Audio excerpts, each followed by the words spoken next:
Descobri o roubo de que eu era a vítima há anos. Quando fui ao banco, meu genro entrou em pânico. Meu nome é Luiz Fernando Alves. Tenho 62 anos. Moro em Belo Horizonte, num bairro chamado Santa Efigênia, numa casa simples de 3 quartos que herdei dos meus pais. Trabalhei 38 anos na CEMIG, como técnico eletricista. Subi em poste no sol quente, no frio da serra, na chuva de verão. Aposentei faz 7 anos com uma pensão justa, R$ 4.200. Quando minha esposa Marlene faleceu de câncer, herdei a pensão dela também, R$ 2.800. Total de R$ 7.000 por mês. Deveria viver bem, né? Mas não vivia. Vivia apertado.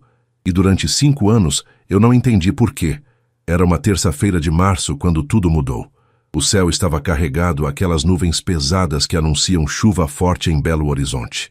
Eu tinha acabado de tomar café na cozinha, pão de queijo da padaria do seu Geraldo, queijo Minas na chapa, café coado, quando olhei para o teto da sala e vi a mancha de umidade. A goteira tinha voltado. Ah, não! Murmurei sozinho. O telhado estava vazando de novo. Já tinha dado problema no ano passado, mas eu só tampei com uma lona porque não tinha dinheiro para o conserto completo. Agora, com a chuva chegando, não dava mais para adiar. Liguei para o Toninho, pedreiro conhecido aqui do bairro. Seu Luiz precisa trocar umas telhas e refazer o madeiramento. Vai sair uns R$ 3.000 mais ou menos. R$ 3.000. Eu tinha certeza que tinha dinheiro. A aposentadoria tinha caído no dia 1º 5 dias atrás. R$ 7.000. Eu só tinha pago a conta de luz, 150, a água, 80, e comprado comida, uns 400. Devia ter quase 6.000 na conta ainda. Tá bom, Toninho. Vou no banco hoje sacar o dinheiro. Amanhã você já pode começar. Vesti a camisa xadrez, a calça jeans velha, mas limpa, o boné da CEMIG que eu sempre uso, e saí de casa. A manhã estava abafada. Desci a rua devagar. Meu joelho direito dói um pouco quando vai chover. E peguei o ônibus na Avenida dos Andradas. Desci no centro, na Afonso Pena, e caminhei até a agência do Banco do Brasil, onde tenho conta há 30 anos. Entrei, peguei a senha do caixa eletrônico. Coloquei o cartão, digitei a senha. Saldo insuficiente. Franzi a testa. Tentei de novo. Saldo insuficiente. Deve estar com problema no sistema, pensei. Fui até a fila do caixa humano. Esperei uns 15 minutos até ser chamado. Bom dia. Queria sacar R$ 3.000. A moça, uma menina nova de uns 20 e poucos anos, digitou no computador e olhou para a tela. Depois olhou para mim com uma expressão estranha. Senhor, o senhor só tem R$ 450 na conta. Meu coração deu um salto. Como assim? Minha aposentadoria caiu dia 1º. Eram R$ 7.000. Ela olhou de novo para a tela. Senhor, realmente caiu o depósito de R$ 7.000 no dia 1º, mas teve uma transferência de R$ 4.500 no dia 2. Transferência? Eu não fiz transferência nenhuma. A moça ficou sem jeito. Senhor, vou chamar o gerente. Poucos minutos depois, um homem de terno azul, cabelo penteado com gel, se aproximou. Senhor Luiz Fernando? Sou o gerente Marcelo. A atendente me informou sobre sua dúvida. Vamos ao meu gabinete? Fui. Sentei numa cadeira de couro na frente da mesa dele. Ele abriu o sistema no computador. Senhor Luiz Fernando, vou mostrar o extrato dos últimos 6 meses. Ele virou a tela para mim. E foi quando vi, mês após mês, sempre no dia 2 ou 3, uma transferência de R$ 4.500 para uma conta. Fernanda Alves Costa e Rodrigo Costa, minha filha, e meu genro. Senti o chão sumir debaixo dos meus pés. Senhor, o senhor autorizou essas transferências? O gerente perguntou a voz cautelosa. Eu não... Aqui no sistema consta que existe uma procuração em nome da senhora Fernanda Alves Costa para a movimentação da conta. Procuração? Minha voz saiu fraca. Sim, senhor. Foi registrada há 5 anos. Dá plenos poderes para ela movimentar a conta. 5 anos. R$ 4.500 por mês. 60 meses. R$ 270.000.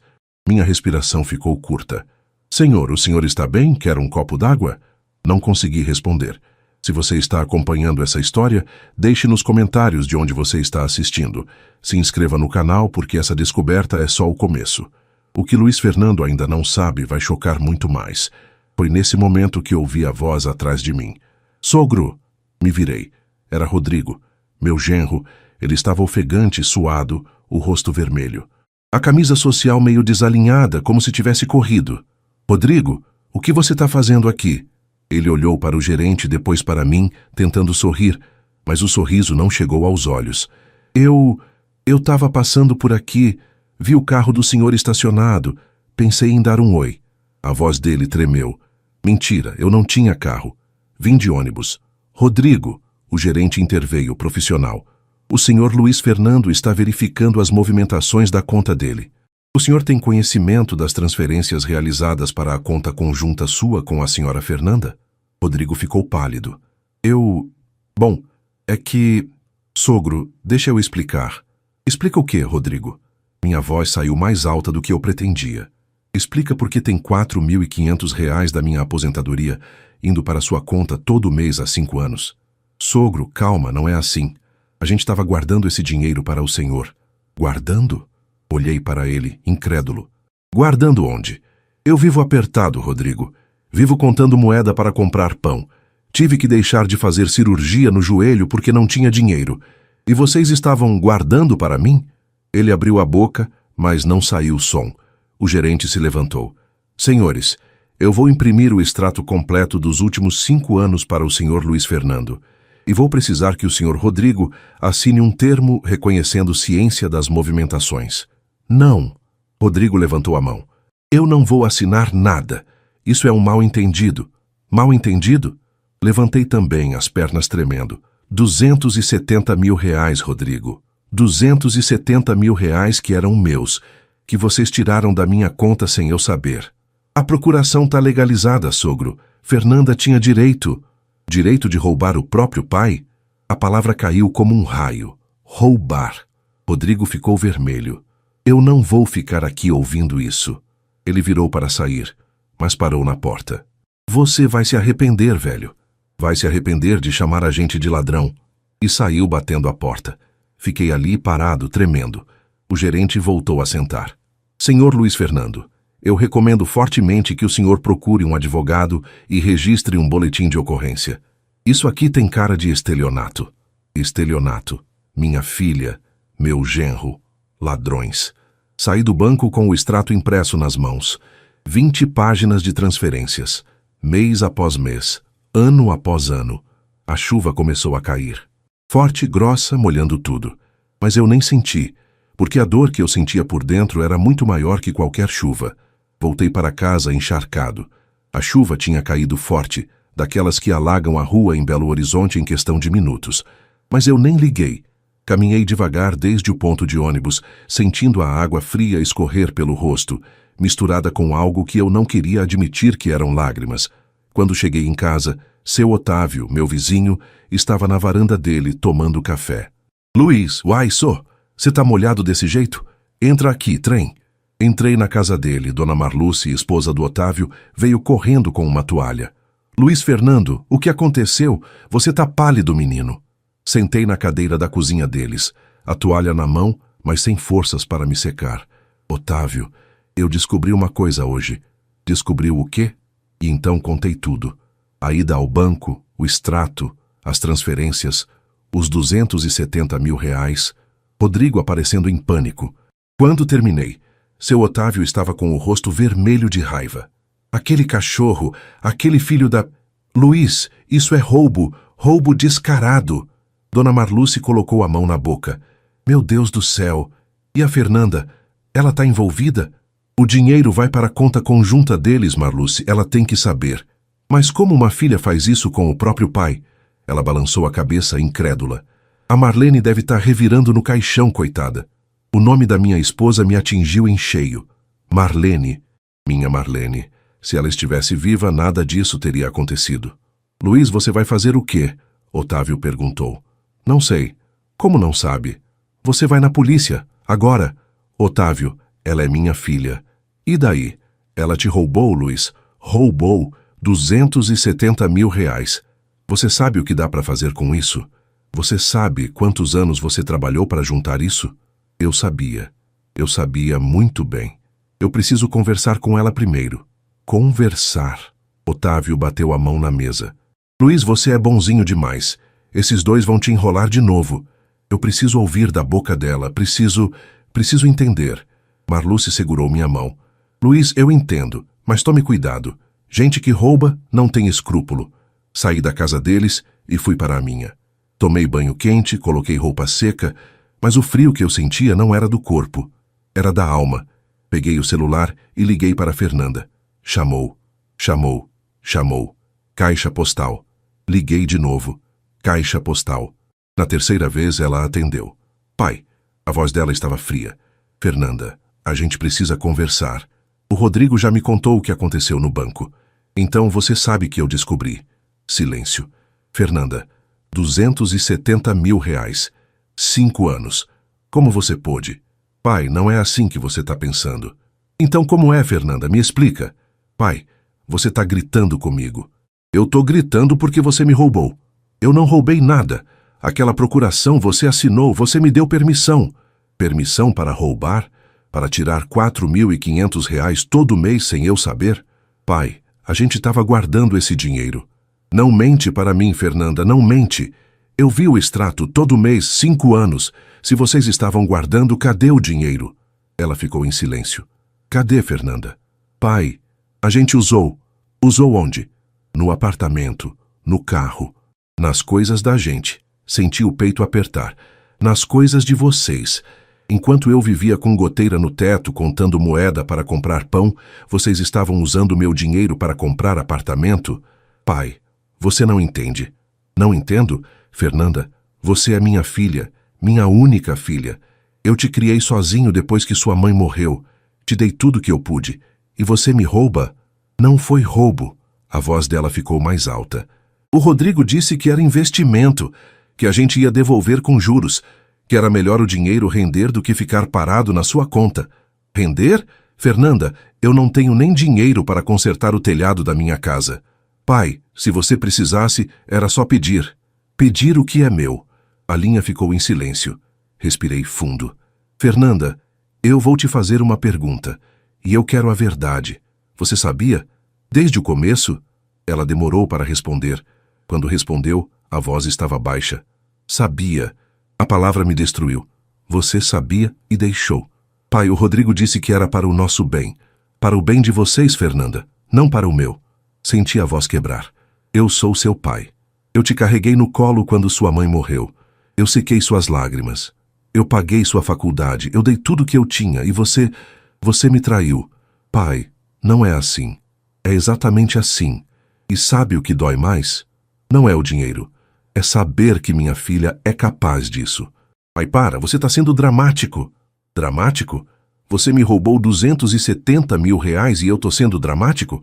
Pai, se você continuar com essa acusação, eu vou desligar. Então desliga. Mas antes me diz uma coisa. Como você consegue dormir à noite? Ela desligou. Fiquei segurando o telefone tremendo.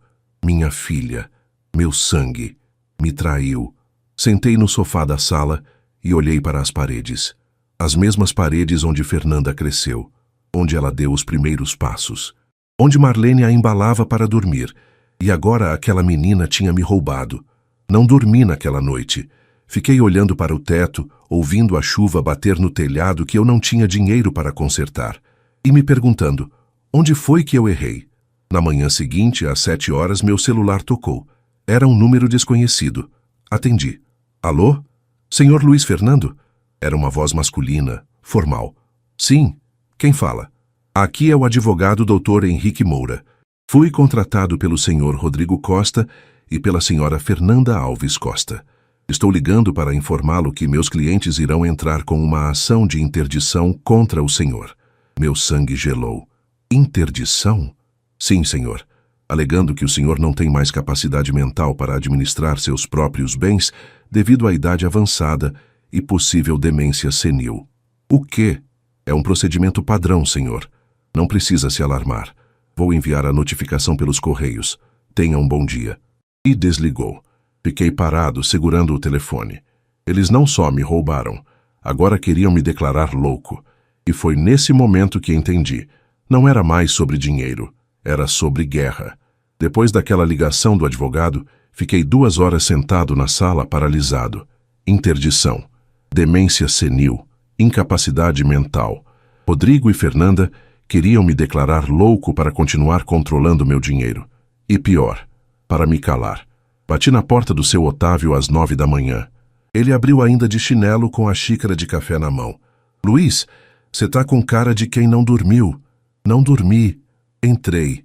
Contei sobre a ligação do advogado. Otávio ficou vermelho. Aqueles filhos da mãe. Agora querem te declarar doido? Luiz, chega. Você vai na polícia agora. Otávio, eu não sei nem por onde começar. Eu sei. Ele pegou o celular. Lembra do meu sobrinho, o Hélio? Advogado. Ele atende muito caso de golpe contra idoso. Vou ligar para ele agora. Meia hora depois, estávamos no escritório do Dr. Hélio Batista, numa sala simples na Rua da Bahia, centro de Belo Horizonte. Dr. Hélio tinha uns 50 anos, cabelo grisalho, óculos de grau, jeito sério, mas atencioso. Senhor Luiz Fernando, meu tio me contou um pouco, mas quero ouvir do senhor. Contei tudo de novo. O banco, o extrato, os 270 mil, Rodrigo em pânico, a ligação de Fernanda, a ameaça de interdição. Dr. Hélio fez anotações o tempo todo. Quando terminei, ele tirou os óculos e suspirou.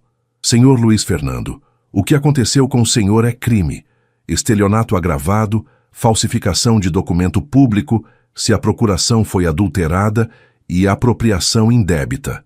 E agora, com a tentativa de interdição, temos mais um. Tentativa de constrangimento ilegal. Doutor, o que eu faço? Primeiro, o senhor vai à Delegacia de Proteção ao Idoso hoje mesmo. Registra boletim de ocorrência.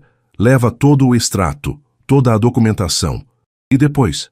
Depois eu entro com 3 ações. Uma criminal, uma cível de ressarcimento e uma cautelar para bloquear os bens deles até a conclusão do processo. Bloquear os bens? Sim. Apartamento, carro, contas bancárias, tudo. Eles usaram dinheiro do senhor para comprar essas coisas. O senhor tem direito de reaver. Senti algo estranho no peito. Não era alívio. Era determinação. E a interdição? Eu vou pedir uma avaliação psiquiátrica independente. Vou provar que o senhor está plenamente capaz. E quando provar isso, vou processar o advogado deles por má fé. Seu Otávio bateu na mesa. É isso aí. Bota para quebrar, Hélio. Dr. Hélio olhou para mim. Senhor Luiz Fernando, eu preciso que o senhor entenda uma coisa. Esse processo vai ser difícil, vai ser doloroso. É sua filha. Ela vai te atacar, vai tentar te fazer desistir, vai usar os netos contra o senhor. O senhor tem certeza que quer isso? Olhei para ele. Pensei em Marlene. Pensei nos 5 anos vivendo apertado. Pensei na humilhação. Doutor, eu trabalhei 38 anos, subi em poste com sol de 40 graus, levei choque, quase caí de uma altura de 10 metros. Fiz tudo isso para ter uma aposentadoria digna, e eles me roubaram. Roubaram e ainda querem me chamar de louco. Respirei fundo. Eu quero justiça. Não é sobre dinheiro, é sobre dignidade. Dr. Hélio acenou. Então vamos à luta. Naquela tarde fui à Delegacia de Proteção ao Idoso, na Rua Espírito Santo. O delegado Fernando Macedo me atendeu pessoalmente. Um homem sério, de uns 40 e poucos anos, com um olhar atento. Senhor Luiz Fernando, sente-se. Contei tudo pela 4ª vez. Ele ouviu em silêncio, fazendo anotações. Quando terminei, ele se levantou e foi até a janela. Senhor Luiz Fernando, o senhor sabe quantos casos como o seu eu atendo por mês? Não. Uns 20. Filhos que roubam pais. Netos que desviam a aposentadoria. Genros que falsificam documentos. Ele virou para mim. E sabe quantos pais têm coragem de denunciar? Quantos? Menos de 5. Fiquei em silêncio. O senhor está fazendo a coisa certa. Não é fácil, mas é a coisa certa. Registrei o boletim de ocorrência. Entreguei todos os documentos, extratos, cópia da procuração. Vamos abrir inquérito. Vou convocar seu genro e sua filha para depor. E vou pedir perícia na procuração. Saí da delegacia com o protocolo na mão. E pela primeira vez em dias, senti algo parecido com esperança. No dia seguinte, sexta-feira, Dr. Hélio me ligou. Senhor Luiz Fernando, consegui eliminar. Os bens do Rodrigo e da Fernanda estão bloqueados. Apartamento, carro, contas, tudo. 2 horas depois, meu celular tocou. Era Fernanda. Atendi. Pai, o que você fez? Ela estava gritando. Fernanda, você bloqueou nossos bens, nosso apartamento? Você tá louco? Fernanda, eu só estou recuperando o que é meu. Meu? Pai, você tá destruindo minha família. Eu tô destruindo? Fernanda, vocês me roubaram 270 mil reais. A gente ia devolver. Quando? Em 50 anos? Pai, você vai se arrepender disso. Os meninos vão sofrer. O Miguel e a Laura vão pagar por causa da sua vingança. A menção dos meus netos me atingiu. Fernanda, isso não é vingança. É justiça. Justiça, você quer me ver na cadeia, é isso? Eu quero que você assuma o que fez. Eu odeio você, ela gritou. Eu odeio você e nunca mais quero ver sua cara. E os meninos também não vão mais te ver, nunca mais. E desligou. Fiquei parado, segurando o telefone. Miguel, Laura, meus netos, a dor no peito voltou. Mas dessa vez não me curvei. Dessa vez eu sabia que estava fazendo a coisa certa. Mesmo que doesse, mesmo que custasse tudo. As semanas seguintes foram as piores da minha vida. Fernanda cumpriu a ameaça. Bloqueou meu número. Proibiu os netos de falarem comigo. Quando eu tentei ir até o apartamento deles, antes do bloqueio judicial, o porteiro não me deixou subir. Desculpa, seu Luiz. Ordem da moradora. Voltei para casa com o coração partido. Miguel tinha 7 anos, Laura, 4. Eles chamavam eu de Vovô Luiz. O Miguel gostava de jogar dama comigo. A Laura desenhava flores e me dava de presente. E agora, por causa da ganância dos pais, eles estavam sendo usados como arma. Seu Otávio e Dona Marluce tentavam me animar. Luiz, quando tudo isso passar, você vai ter seus netos de volta. E eles vão saber a verdade. E se eles crescerem odiando eu, Marluce? Não vão. Criança sabe quem ama de verdade. Mas a solidão era pesada. Eu acordava de madrugada e olhava para o lado vazio da cama, o lado onde Marlene dormia, e sentia falta. Falta dela, falta dos netos, falta de ter uma família. Foi numa terça-feira, 3 semanas depois do bloqueio, que recebi uma visita inesperada. Alguém bateu na porta às 10 da manhã. Abri. Era Rodrigo. Ele estava diferente. Magro, barba por fazer, olheiras fundas, a roupa amarrotada. Luiz, posso entrar? Fiquei na porta, bloqueando a entrada. Para quê? Para conversar, por favor. Deixei ele entrar. Mas não ofereci café, não ofereci cadeira. Fiquei de pé, de braços cruzados. Rodrigo olhou ao redor, para a sala simples, para os móveis velhos. Luiz, eu vim pedir uma trégua. Trégua? Olha, eu sei que a gente errou, mas as coisas tão difíceis. A gente não consegue pagar o condomínio. O carro foi apreendido. A Fernanda está entrando em depressão. Os meninos estão sofrendo. E você acha que eu não sofri? 5 anos, Rodrigo. 5 anos vivendo apertado enquanto vocês gastavam meu dinheiro. Eu sei. E eu sinto muito. Sente muito? Sinto. De verdade. Ele olhou para o chão. Luiz, eu fui ambicioso demais. Eu queria dar uma vida melhor para a Fernanda, para os meninos, e eu me perdi. Você se perdeu roubando. Eu sei. Ele engoliu seco. Mas, Luiz, a gente pode fazer um acordo, fora da justiça. A gente devolve o dinheiro aos poucos, faz um parcelamento, mas você retira as acusações. Retiro as acusações? A gente resolve isso em família, sem polícia, sem processo. Olhei para ele e vi o que ele era. Um homem desesperado tentando escapar das consequências. Rodrigo, responde uma coisa. Se eu não tivesse descoberto, vocês iam continuar tirando dinheiro da minha conta? Ele ficou em silêncio. Responde. Eu não sei. Você sabe. Sim ou não? Ele olhou para o lado. Sim. Então não tem acordo, Rodrigo. Vocês tiveram 5 anos para fazer a coisa certa. 5 anos. E só pararam porque foram descobertos. Luiz, pelo amor de Deus, não usa o nome de Deus para justificar roubo. Luiz, eu tenho filhos. Os seus netos, eles vão sofrer se a gente for preso. Deveriam ter pensado nisso antes. Rodrigo ficou vermelho. Você é um velho teimoso e vingativo. Você vai destruir sua própria família por causa de dinheiro. Eu não estou destruindo nada. Vocês destruíram quando decidiram me roubar. Seu velho inútil. Ele avançou, mas parou a 1 metro de mim. Você vai pagar por isso. Vou fazer você pagar. Sai da minha casa. Com prazer. Ele foi até a porta, mas virou antes de sair. Você vai morrer sozinho, Luiz. Sozinho e abandonado. E vai ser culpa sua. E saiu batendo a porta. Fiquei parado, tremendo, sozinho. Será que ele tinha razão?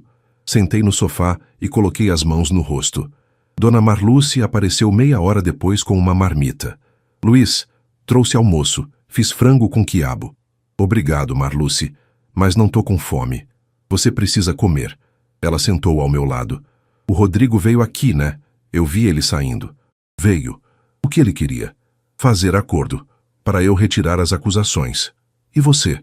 Disse não. Ela segurou minha mão. Luiz, você tá fazendo a coisa certa. Eu sei que dói, mas é a coisa certa. Marluce, e se eu morrer sozinho mesmo? E se meus netos crescerem me odiando? Luiz Fernando Alves, me escuta bem. Ela olhou nos meus olhos. A Marlene era minha amiga, e ela me fez prometer uma coisa antes de morrer. Sabe o que era? Balancei a cabeça. Ela me fez prometer que eu ia cuidar de você, que eu não ia deixar ninguém te enganar. Os olhos dela encheram de lágrimas. Eu falhei, Luiz. Eu deixei esses dois te roubarem por 5 anos. Mas agora não. Agora você vai até o fim, porque é isso que a Marlene ia querer. Senti os olhos marejarem. E outra coisa, Marluce continuou, você não vai morrer sozinho, porque você tem eu, tem o Otávio, tem os vizinhos daqui, tem gente que te ama de verdade. Família não é só sangue, Luiz, é quem fica. Abracei ela e chorei. Chorei pela Marlene. Chorei pela Fernanda. Chorei pelos netos. Mas também chorei de gratidão, porque no meio da dor eu descobri algo.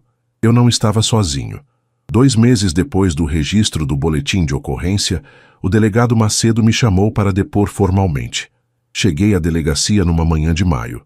O céu estava limpo, aquele azul bonito de Belo Horizonte, mas meu coração estava pesado. Dr. Hélio foi comigo. Senhor Luiz Fernando, fique tranquilo. É procedimento padrão. Você vai contar tudo de novo, mas dessa vez registrado oficialmente. Entramos numa sala pequena. Mesa, cadeiras, gravador. O delegado estava lá, junto com uma escrivã. Senhor Luiz Fernando, bom dia. Vamos começar. Contei tudo mais uma vez. A cronologia, as datas, os valores, como descobri a reação de Rodrigo. O senhor assinou a procuração por vontade própria? Assinei, mas não sabia que dava poder para eles tirarem dinheiro da minha conta todo mês. O senhor leu o documento antes de assinar? Baixei a cabeça envergonhado. Não li direito, tenho dificuldade com leitura. Estudei só até a 4ª série. A Fernanda disse que era só para ela me ajudar a pagar contas. E o senhor confiou? Ela é minha filha. Claro que confiei. O delegado fez anotações. Senhor Luiz Fernando, a perícia na procuração revelou algo interessante. Ergui os olhos. O quê? A procuração original que o senhor assinou dava apenas poderes para pagamento de contas básicas, mas ela foi adulterada. Alguém acrescentou cláusulas de movimentação total da conta. Meu coração acelerou. Alguém adulterou? Sim. Usaram caneta de mesma cor, mas a caligrafia é diferente. E a data da alteração é posterior à assinatura original. Dr. Hélio se inclinou. Delegado, isso comprova falsificação? Sim. E falsificação de documento público é crime grave. Pena de 2 a 6 anos. Senti algo estranho. Não era alegria. Era validação. Eu não era louco. Eu não tinha autorizado aquilo. Eles me enganaram. Senhor Luiz Fernando, o delegado continuou, vou convocar a senhora Fernanda e o senhor Rodrigo para depor, separadamente, e vou requisitar o rastreamento de todo o dinheiro, para onde foi, em que foi gasto. 2 semanas depois, recebi uma ligação de Dr. Hélio. Senhor Luiz Fernando, a Fernanda depôs ontem. E? Ela jogou tudo no Rodrigo. Meu estômago virou. Como assim? Ela disse que não sabia da adulteração da procuração, que foi o Rodrigo quem fez tudo, que ela apenas confiou no marido. Ela está mentindo. Eu sei. Mas, senhor Luiz Fernando, ela está tentando se proteger. É uma estratégia comum. Jogar a culpa no cônjuge para pegar pena menor. E o Rodrigo? Depoimento dele é hoje à tarde. Vou te ligar depois. Às 6 da tarde, Dr. Hélio ligou de novo. Senhor Luiz Fernando, o Rodrigo também jogou a culpa na Fernanda. O quê? Ele disse que foi ela quem pediu para alterar a procuração, que ele só fez porque ela insistiu. que ela queria usar o dinheiro do pai para garantir o futuro dos filhos. Senti nojo. Eles estão se traindo. Exatamente. E isso é ótimo para o nosso caso. Quando ladrões brigam entre si, a verdade aparece. Na semana seguinte, recebi uma intimação. Fernanda estava pedindo guarda total dos filhos, alegando que Rodrigo era influência negativa e pedindo pensão alimentícia. Eles estavam se separando. A notícia me abalou. Não porque eu gostasse do Rodrigo, mas porque os netos iam sofrer. Miguel e Laura, crianças inocentes no meio de uma guerra de adultos. Liguei para Dr. Hélio. Doutor, eu posso pedir visita aos meus netos? Pode.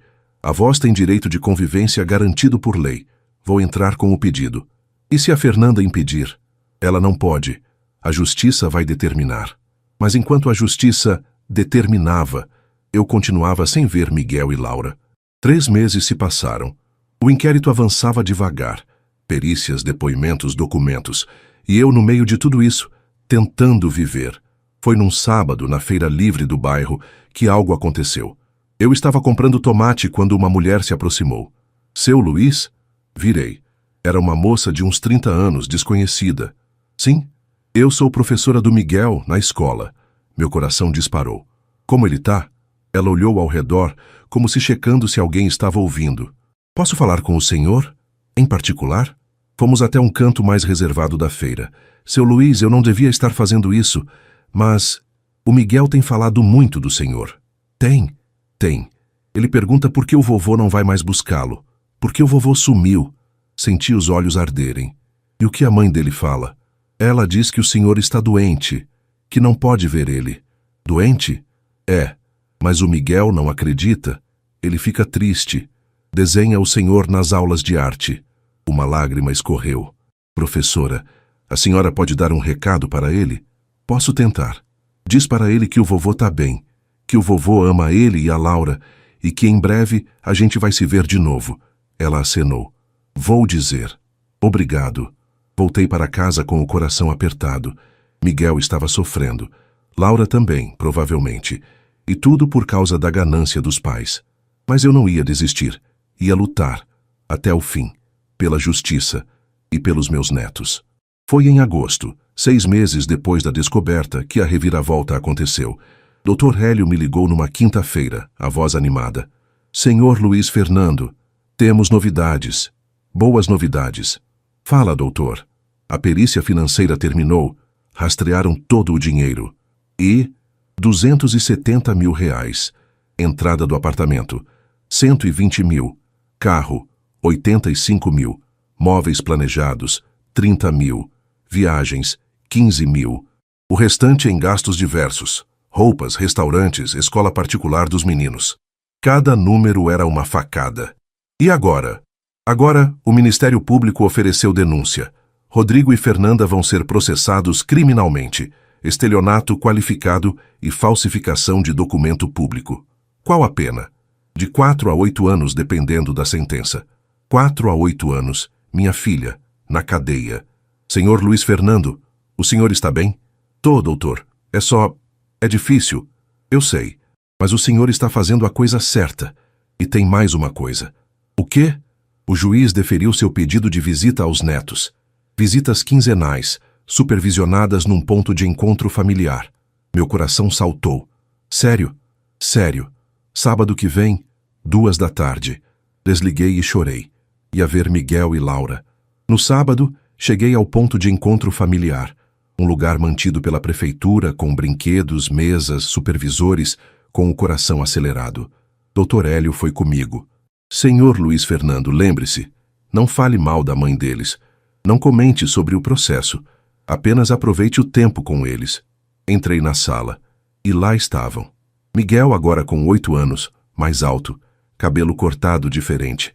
Laura, com 4, de vestidinho rosa, segurando um ursinho. Quando me viram, Miguel gritou. Vovô! Ele correu e me abraçou forte. Laura veio atrás, tímida no começo, mas depois também me abraçou. Abracei os dois, chorando. Vovô, por que você sumiu? Miguel perguntou, os olhos cheios de lágrimas. Eu não sumi, meu filho. Eu estava resolvendo umas coisas, mas vovô tá aqui agora. A mamãe disse que você estava doente. Vovô tá bem, Tá forte. Flexionei o braço, fingindo músculo. Miguel riu. Passamos 2 horas juntos. Jogamos dama. Miguel ganhou 2 vezes. Laura me mostrou desenhos que fez na escola. Conversei, ri, abracei. E pela primeira vez em meses, senti paz. Quando a visita terminou, Miguel segurou minha mão. Vovô, você vai sumir de novo? Não, meu amor. Vovô vai ver vocês sempre, prometo. Ele me abraçou forte. Saí de lá renovado.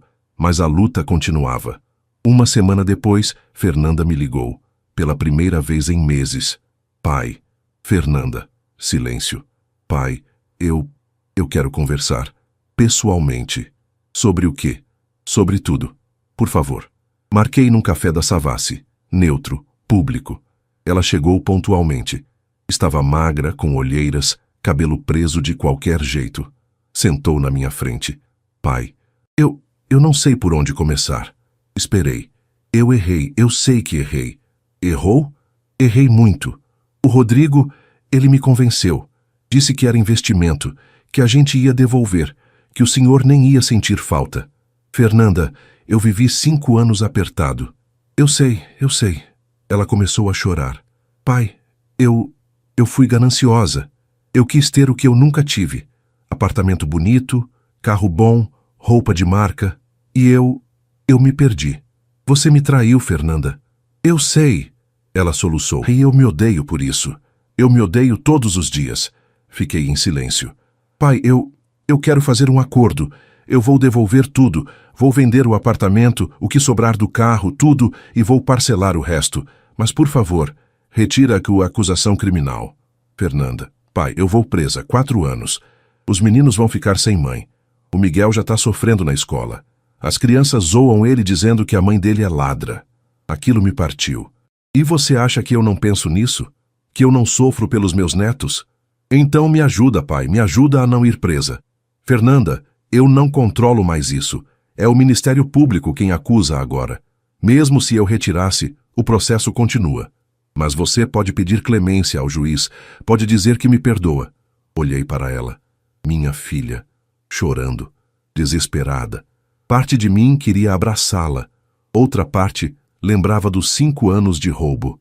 Fernanda, eu preciso pensar. Pai, eu preciso pensar, Fernanda, sozinho. Levantei e saí. Naquela noite conversei com o seu Otávio e Dona Marluce. Luiz, você pode pedir clemência. Pode escrever uma carta ao juiz pedindo pena alternativa para ela. Mas ela vai escapar sem punição? Não. Ela ainda vai ter que devolver o dinheiro. Vai ter antecedentes criminais. Vai carregar isso pelo resto da vida. Mas não vai presa. E seus netos não vão crescer sem mãe. Pensei muito. E tomei uma decisão.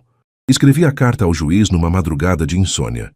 Sentado à mesa da cozinha, com a luz amarela da lâmpada antiga, escrevi à mão, com letra tremida, mas sincera. Excelentíssimo senhor juiz, meu nome é Luiz Fernando Alves, tenho 62 anos, sou aposentado e vítima do crime em questão. Venho, por meio desta carta, pedir a Vossa Excelência que considere pena alternativa para minha filha, Fernanda Alves Costa. Não escrevo esta carta porque o crime não foi grave. Foi. 270 mil reais roubados ao longo de 5 anos. Minha aposentadoria, meu suor, minha vida. Escrevo porque sou avô de 2 crianças que não têm culpa de nada. Miguel, 8 anos, e Laura, 4 anos. Eles já perderam muito. Perderam o respeito pelos pais. Perderam a inocência. Não podem perder a mãe também. Fernanda errou. Errou feio. E ela vai carregar isso pelo resto da vida. Mas ela ainda é minha filha. E por mais que doa, por mais que eu tenha sofrido, eu não quero que meus netos cresçam visitando a mãe na cadeia. Peço, com todo respeito, pena alternativa. Serviços comunitários. Restituição total do valor roubado. Mas que ela possa criar seus filhos. Quanto ao Rodrigo Costa, deixo a decisão nas mãos da justiça. Ele foi o mentor. Ele falsificou o documento. Ele manipulou minha filha. Confio na sabedoria de Vossa Excelência. Atenciosamente, Luiz Fernando Alves. Entreguei a carta ao Dr. Hélio. Ele leu em silêncio. Depois olhou para mim. Senhor Luiz Fernando, o senhor tem certeza? Tenho. O Rodrigo vai pegar pena pesada, mas ela pode sair sem prisão. Eu sei. Ele acenou. Vou protocolar. 3 meses depois, em novembro, saiu a sentença. Dr. Hélio me ligou. Senhor Luiz Fernando, a sentença saiu. Meu coração disparou. E?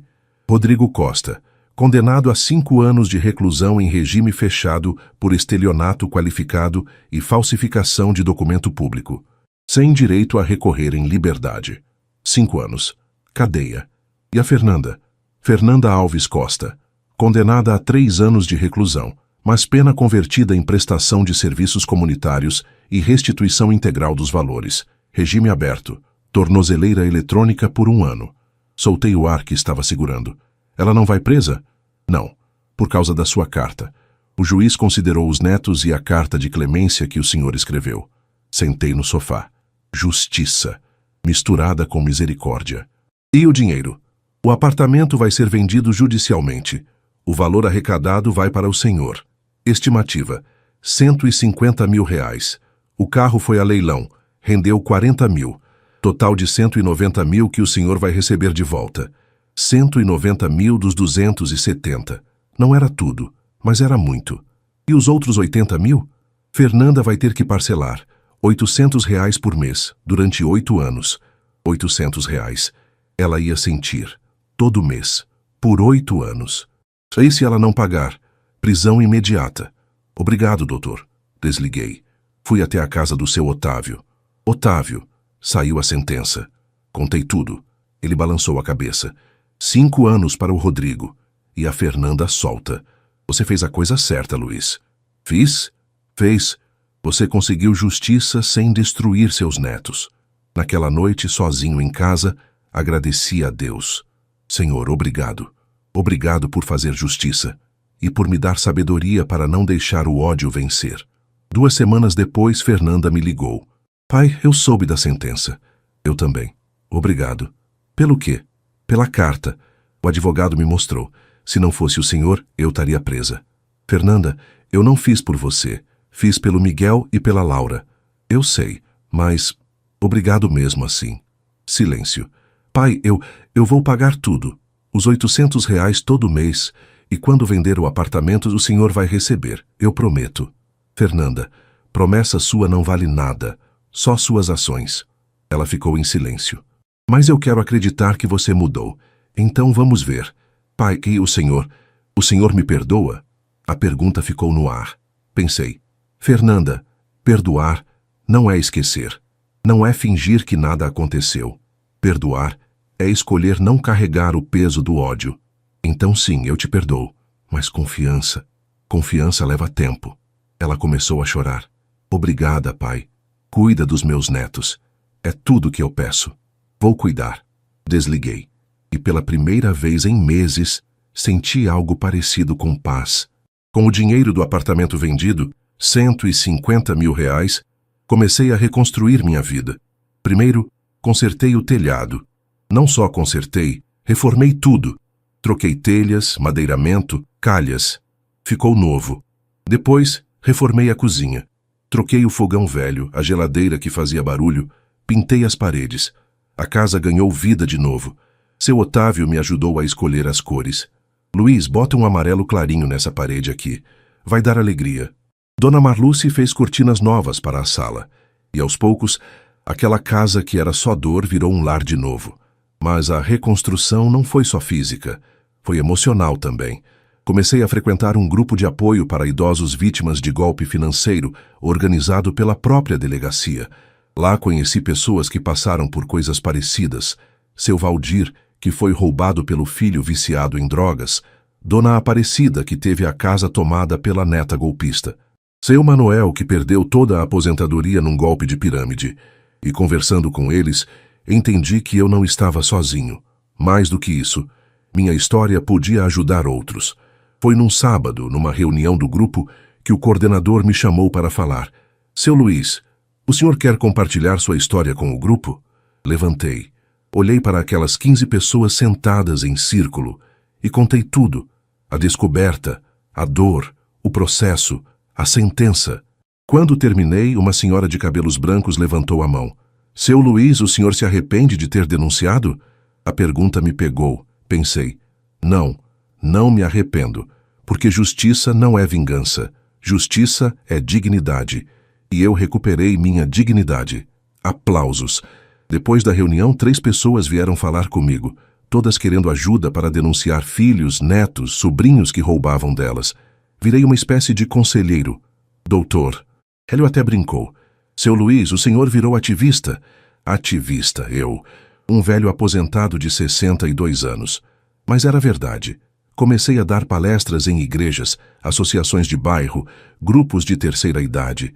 Falava sobre cuidados com procurações, como proteger a aposentadoria, sinais de golpe familiar. E as pessoas ouviam. Porque eu não era teoria. Eu era testemunho vivo. Foi numa dessas palestras, numa igreja do bairro Sagrada Família, que conheci Dona Ivone. Uma senhora de uns 65 anos, viúva, que estava sendo pressionada pelo filho a vender a casa.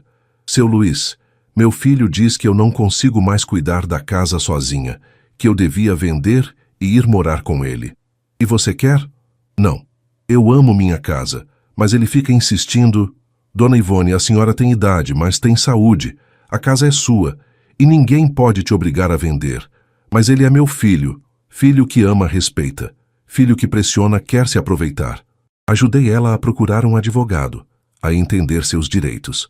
3 meses depois, ela me ligou chorando de alegria. Seu Luiz, consegui.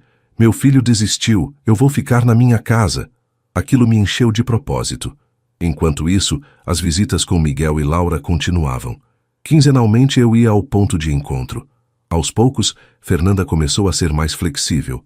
Pai, se o senhor quiser, pode buscar os meninos aqui em casa. Não precisa mais ser no ponto de encontro. Foi um passo. Pequeno. Mais um passo. No Natal daquele ano, um ano depois da descoberta, Fernanda me convidou para a ceia. Hesitei. Conversei com seu Otávio. Luiz, você que decide. Mas lembra, você perdoou. Perdoar não significa voltar a confiar cegamente, mas significa dar uma chance. Fui. A casa que Fernanda alugou depois de vender o apartamento era simples, bem menor. 2 quartos num bairro mais afastado.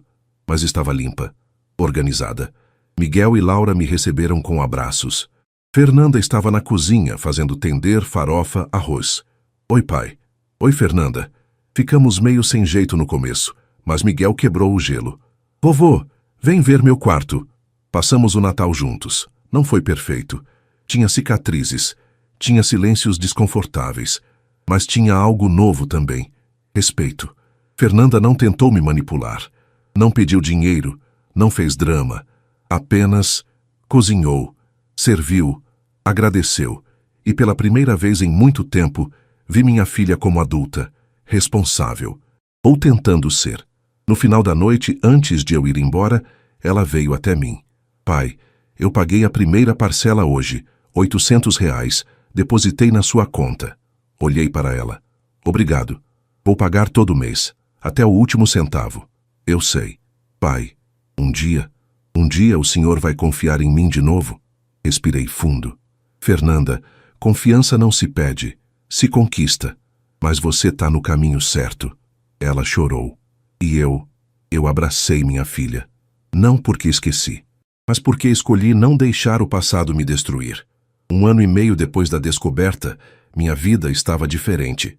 A casa estava reformada, bonita, acolhedora. Eu tinha R$ 190 mil recuperados na poupança, guardados com cuidado. Fernanda pagava religiosamente os R$ 800 todo mês, sem falta, sem desculpa. Miguel e Laura passavam fins de semana comigo. Dormiam no quarto de hóspedes, que eu arrumei com beliches e brinquedos. E eu tinha propósito.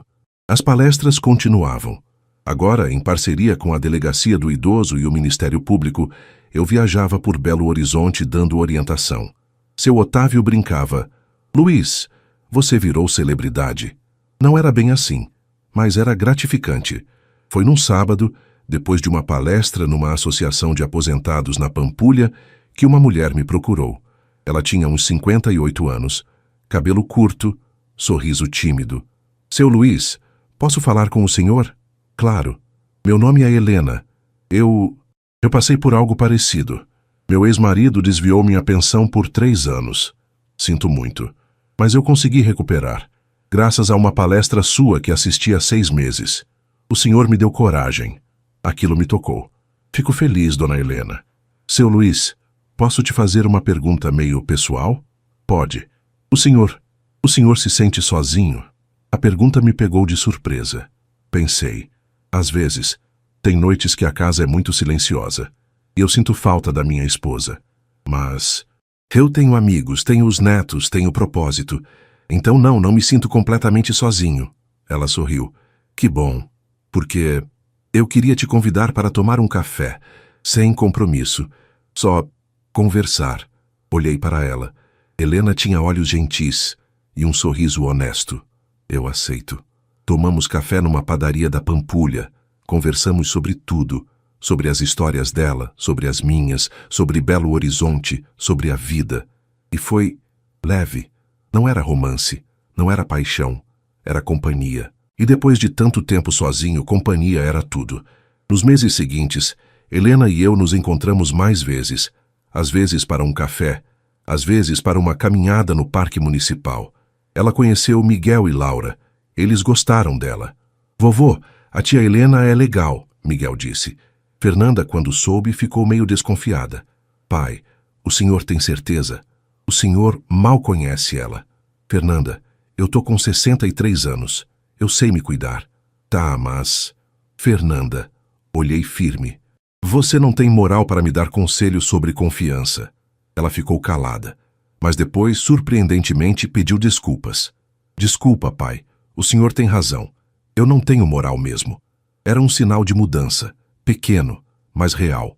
No aniversário de Miguel, em abril, fizemos uma festinha em casa. Vieram os amiguinhos da escola. Fernanda, Dona Marluce, seu Otávio, Helena. A casa estava cheia, de gente, de riso, de vida. E enquanto eu via Miguel soprar as velhinhas do bolo, um bolo de chocolate que Dona Marluce fez, senti algo que não sentia há muito tempo. Felicidade, pura, simples, verdadeira. Naquela noite, depois que todos foram embora, sentei na varanda com um copo de suco de laranja. O céu de Belo Horizonte estava limpo, cheio de estrelas, e pensei em tudo que tinha passado. A descoberta, a dor, a traição, a luta, a justiça e o recomeço. Marlene, minha esposa, costumava dizer uma coisa. Luiz, a vida derruba, mas a gente levanta, sempre. E ela tinha razão. A vida me derrubou, forte, mas eu levantei. Não sozinho, com ajuda, mas levantei. E agora, olhando para as estrelas, eu sabia, valia a pena ter lutado. 2 anos depois da descoberta no banco, eu estava na cozinha preparando café, quando o telefone tocou. Era Dr. Hélio. Senhor Luiz Fernando, bom dia. Tenho uma notícia. Fala, doutor. Fernanda terminou de pagar a última parcela. Os R$ 800 caíram hoje. Ela quitou a dívida. Fiquei em silêncio por alguns segundos. 8 anos de parcelas. R$ 800 por mês. 64 mil reais. Somados aos 190 mil do apartamento e do carro, eu tinha recuperado 254 mil reais dos 270 roubados. Não era tudo, mas era quase. Obrigado por avisar, doutor. De nada. E parabéns, senhor Luiz Fernando. O senhor lutou e venceu, com dignidade. Desliguei e fiquei olhando pela janela. Lá fora, a rua do Santa Efigênia estava viva. Crianças brincando, vizinhos conversando, o cheiro de pão de queijo vindo da padaria. Minha vida tinha voltado ao normal. Mas não era o mesmo normal de antes. Era um normal melhor, porque agora eu sabia quem eu era e o que eu valia. No sábado, Fernanda veio me visitar com os meninos. Ela trouxe um bolo de fubá que tinha feito. Pai, fiz como a vovó Marlene ensinava. Provei, estava bom. Não igual ao da Marlene, mas bom. Tá gostoso, Fernanda. Ela sorriu. Um sorriso cansado, mas sincero. Pai, eu quitei a última parcela hoje. Eu sei. O Dr. Hélio me avisou. 2 anos pagando. Mas consegui. Parabéns. Ela olhou para as mãos.